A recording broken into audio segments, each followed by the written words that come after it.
Hey Big Spring, I'm Jenna. And I'm Kelly. Since opening over a month ago, the Growler Cafe has become a staple in the atmosphere of the high school.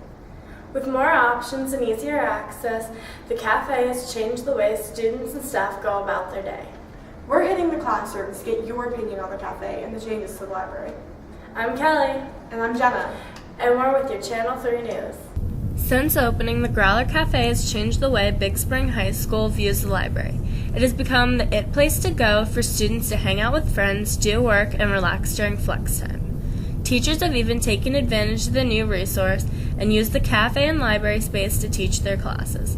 Though there was much hesitation surrounding the Growler when it was in its infancy, it is now gone, with many students signing up for library flex time as soon as possible.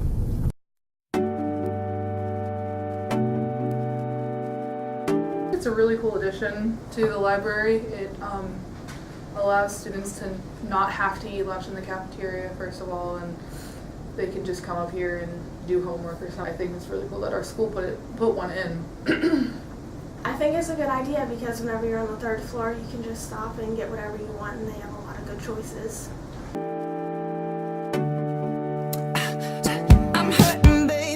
I like that students have the additional opportunity to grab snacks throughout the day or additional place to work for lunch. They've always been able to go to the library for lunch, but to be able to have food in there I think is really neat.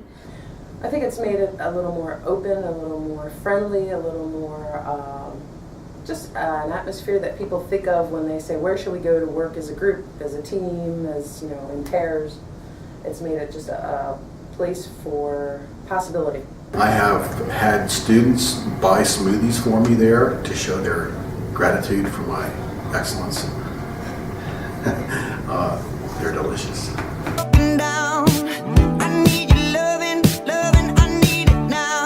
I think students are using it at times as an excuse to be late to class. It gets really, really crowded in here during lunch because not many people want to go down to the cafeteria, or they have say they eat B lunch and they don't, and they have they have a class on the third floor the next period. They might not want to go up and down the stairs, so they eat lunch in here, so there's a lot of people in here at one time.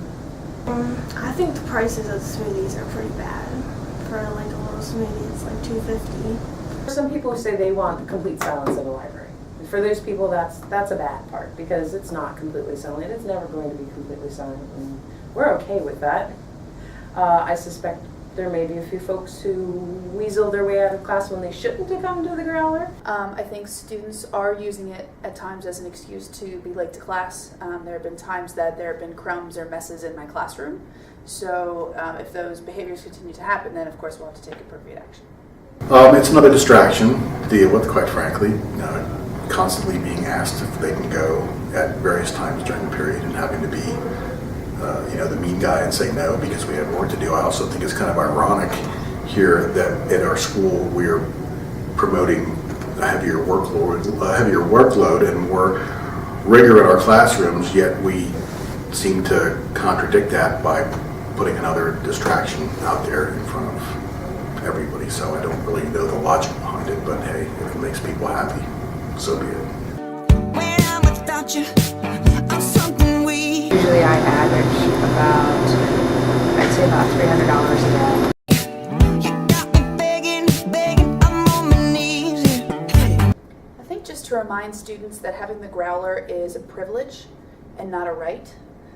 Sometimes students have given me a little bit of attitude when I've asked them to clean up after themselves or they've been late to class. So we don't want this wonderful thing taken away. I just wanna be